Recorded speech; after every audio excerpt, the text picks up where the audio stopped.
Ibu Bapak, saudara-saudariku yang dikasihi oleh Tuhan, Shalom. Selamat berjumpa kembali dalam Renungan Harian Katolik, Paroki Tomang, Jakarta. Hari ini hari Senin, tanggal 4 Maret tahun 2024. Tema renungan kita hari ini adalah air hidup. Ibu Bapak, saudara-saudariku yang dikasihi oleh Tuhan, satu kali ada seorang bapak yang bersharing kepada saya. Ia merasa selama hidupnya dia tidak pernah merasakan sukacita, dia tidak pernah merasakan kegembiraan di dalam hidupnya.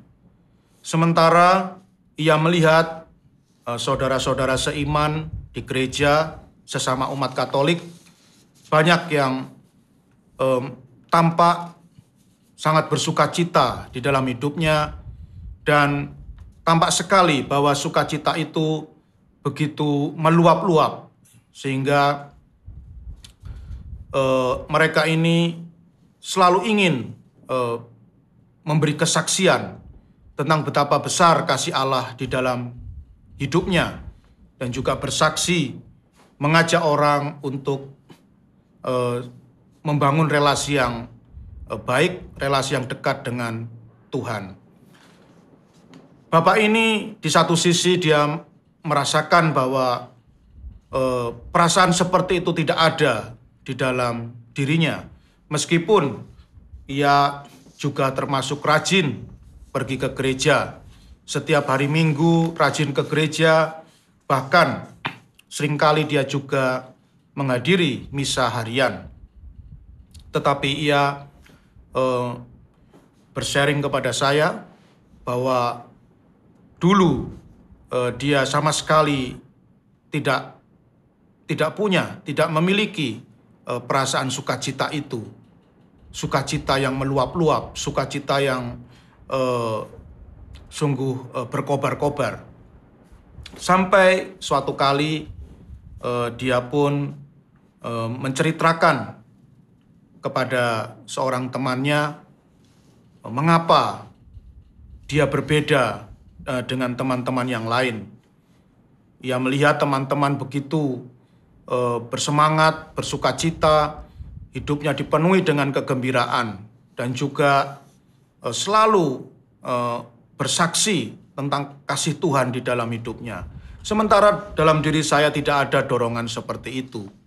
Maka teman-temannya pun mengajak bapak ini untuk mengikuti retret di sebuah tempat retret yang sangat terkenal di Jawa Barat. Tempat retret ini menyediakan paket-paket retret yang begitu banyak untuk membangun hidup rohani umat. Dan satu hal yang menarik ya, ketika bapak ini diminta oleh suster yang ada di rumah retret itu untuk merenung, ya, untuk berkontemplasi, untuk merefleksikan hidupnya sejak dilahirkan sampai hari ini. Ya, jadi suster ini mengajak bapak ini untuk merefleksikan hidupnya sejak dari lahir sampai ya hari di mana dia datang di rumah retret itu. Ya, dia harus merenungkan dan menelusuri hidupnya mulai dari lahir sampai hari itu, ya, dan mencoba menggali, mencoba menelusuri rahmat-rahmat, ya, karya-karya Tuhan, kebaikan-kebaikan Tuhan di dalam hidupnya. Apa saja yang telah dilakukan Tuhan di dalam hidupnya, dan itu harus dicatat dalam sebuah buku, dalam selembar kertas. Dan bapak ini pun melakukannya dengan baik. Selama 5 hari dia mengikuti retret. Setiap hari dia terus merenungkan rahmat-rahmat Tuhan, karunia-karunia Tuhan yang telah diberikan selama hidupnya. Dan ternyata setelah ditulis, banyak sekali. Ya, bapak Bapak ini bersharing kepada saya, ternyata rahmat Tuhan itu sungguh melimpah-limpah dalam hidup saya, Romo. Saya oleh Tuhan dipertemukan dengan istri saya yang sangat baik, yang sungguh sangat mencintai saya. Saya juga meskipun dari keluarga miskin, saya selalu mendapatkan beasiswa sehingga saya bisa bersekolah sampai S2 dengan bantuan dari orang lain, dengan beasiswa. Kemudian saya juga boleh mendapatkan pekerjaan yang baik, yang mapan, juga akhirnya mendapatkan istri, seorang wanita yang baik, kemudian dikaruniai anak-anak yang lucu-lucu, yang tampan dan cantik, dan juga berbakti kepada orang tuanya. Dan banyak sekali karunia-karunia Tuhan yang ternyata sudah diterima oleh Bapak ini. Dan itu dia ketahui ketika dia melakukan kontemplasi, melakukan refleksi di dalam retretnya itu.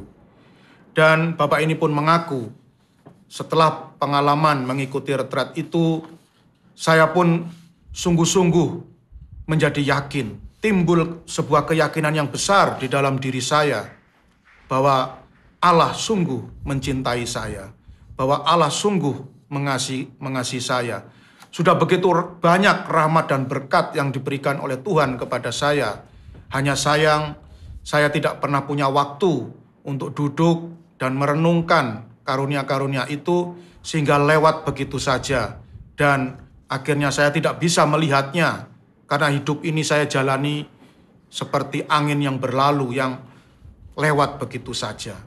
Tetapi ketika saya mau duduk merenungkan hidup saya, satu persatu karunia itu saya lihat dan saya sadari. Dan saya akhirnya menjadi yakin, Romo, bahwa Tuhan itu sungguh sangat mencintai saya. Dan akhirnya ya saya pun bisa seperti teman-teman yang lain. Itulah air hidup bagi saya, Romo. Seperti yang dikatakan oleh Tuhan Yesus, air hidup yang tidak berkesudahan, air hidup yang selalu memuaskan diri saya, yaitu cinta Tuhan. Dan sekarang hidup saya dipenuhi dengan sukacita, dan saya juga saya selalu merasa terdorong untuk mewartakan kasih Tuhan itu kepada semua orang. Saya selalu merasa terdorong untuk bersaksi bahwa Tuhan itu sungguh mengasihi manusia. Itulah, Romo, satu sharing saya tentang pengalaman iman saya, yang dimana saya mengalami perubahan yang sangat besar ketika saya menyadari bahwa Tuhan sungguh sangat mencintai saya. Ibu bapak, saudara-saudariku yang dikasihi oleh Tuhan, dalam Injil Yohanes bab 4 ayat 5 sampai 42 yang dibacakan dalam perayaan Ekaristi hari ini, dikisahkan tentang Tuhan Yesus yang setelah mengadakan perjalanan yang sangat jauh, kemudian ia merasa sangat letih, dan ia mampir ke sebuah sumur yang sangat terkenal, yaitu sumur Yakub. Sumur yang memang dibangun oleh Yakub untuk sebagai sumber air, untuk memenuhi kebutuhan minum, cuci, dan lain sebagainya, mandi untuk anak cucunya. Dan sumur Yakub ini kemudian diwarisi oleh orang-orang Samaria. Dan ketika Tuhan Yesus datang ke sumur itu dan berjumpa dengan seorang wanita Samaria, Tuhan Yesus meminta kepada wanita Samaria ini untuk memberinya minum.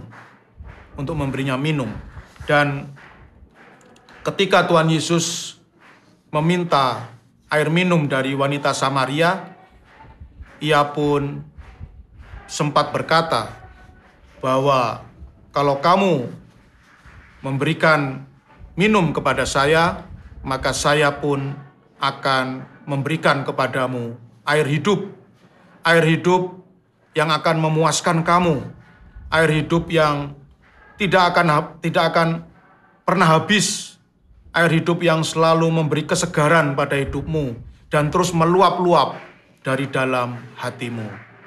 Nah, Ibu Bapak, saudara-saudariku yang dikasihi oleh Tuhan, air hidup itu tidak lain adalah Tuhan sendiri. Sesungguhnya di dalam hati kita pun itu sudah ada air hidup ini, namun belum kita aktifkan. Mungkin jadi ada orang yang sudah mengaktifkan air hidup ini, tapi banyak juga orang yang belum mengaktifkan air hidup ini, yaitu Tuhan yang bersemayam di dalam hati kita. Oleh karena itu, sungguh berbahagia kita, kita sungguh sangat berbahagia. Hari-hari ini kita masuk dalam masa Prapaskah, maka marilah masa Prapaskah ini adalah sebuah momen yang sungguh bagus, momen yang sungguh sangat baik bagi kita untuk mencari air hidup itu, untuk menggali air hidup itu yang ada di dalam hati kita masing-masing. Mari kita belajar dari Bapak tadi yang bersharing kepada saya. Mari kita ambil waktu selama masa Prapaskah ini, mari kita banyak mengambil waktu untuk duduk, merenung, berefleksi, berkontemplasi. Mari kita lihat hidup kita, mari kita selidiki hidup kita, mari kita telusuri hidup kita.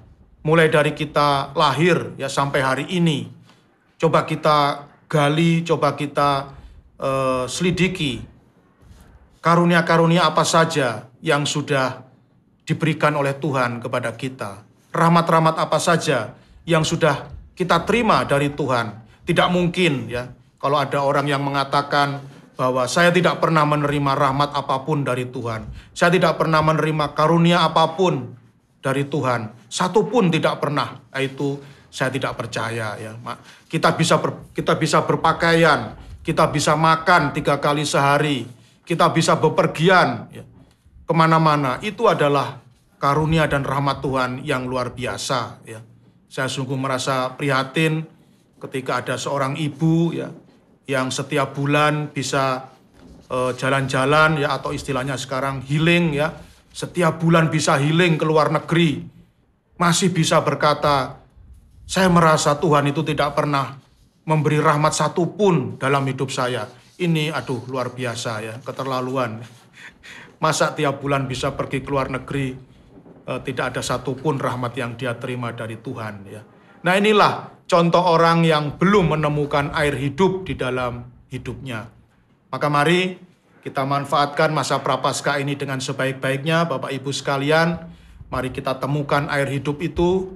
Mari kita renungkan segala karunia, segala rahmat Tuhan yang sudah kita terima, yang begitu banyak sesungguhnya begitu banyak di dalam hidup kita. Dan semoga akhirnya kita bisa seperti Bapak itu, kita bisa menemukan kesimpulan itu, kita bisa menerima kesimpulan itu, bahwa Tuhan sungguh mencintai kita.